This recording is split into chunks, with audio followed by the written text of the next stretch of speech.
اعوذ باللہ من الشیطان الرجیم بسم اللہ الرحمن الرحیم الف لام میم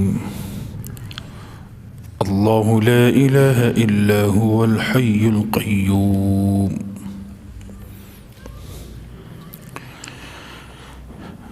آج کی نماز تراویح میں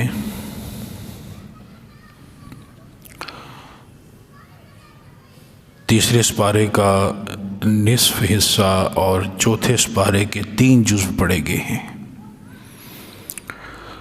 سورہ آل عمران کی تلاوت آج مکمل ہوئی ہے۔ کل جیسے بات ہو رہی تھی سورہ بقرہ کے آخری حصے پہ، اور تیسرے سپارے میں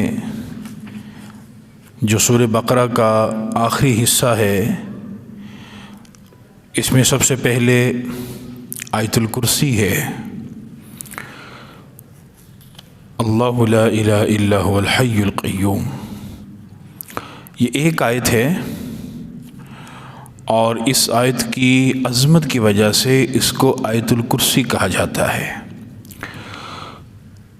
کرسی کا لفظ بھی اس آیت کے اندر موجود ہے، وسع کرسیہ السماوات والارض۔ اس آیت الکرسی کی بڑی فضیلت ہے۔ نبی اکرم صلی اللہ علیہ وآلہ وسلم نے ارشاد فرمایا ہے، جس کا مفہوم یہ ہے کہ جو مسلمان ہر فرض نماز کے بعد آیت الکرسی کی تلاوت ایک بار کر لے گا تو صرف موت ہے کہ جو اس کو جنت میں جانے کے لیے ایک رکاوٹ ہے، وہ سیدھا جنتی ہے۔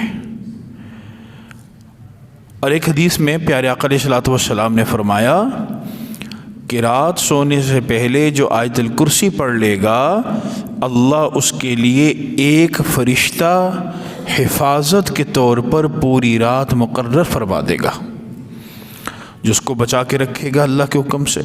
تو بہرحال اس کی بڑی فضیلت ہے۔ پھر اس کے بعد سورہ بقرہ کے آخری حصے میں 3 واقعات ایک رکوع میں ہیں۔ ابراہیم علیہ السلام کے 2 واقعہ ہیں اور ایک حضرت عزیر علیہ السلام کا واقعہ ہے۔ تینوں واقعوں میں ایک چیز جو کامن ہے وہ یہ ہے کہ اللہ رب العزت مرنے کے بعد دوبارہ زندہ کرنے پر قادر ہے، جو ایک بہت بڑا سوال تھا مشرکین کا بھی کہ جی کس طرح زندہ ہوگا انسان۔ تو اس میں ایک تو ابراہیم علیہ السلام کا مناظرہ ہے جو انہوں نے نمرود بادشاہ سے کیا۔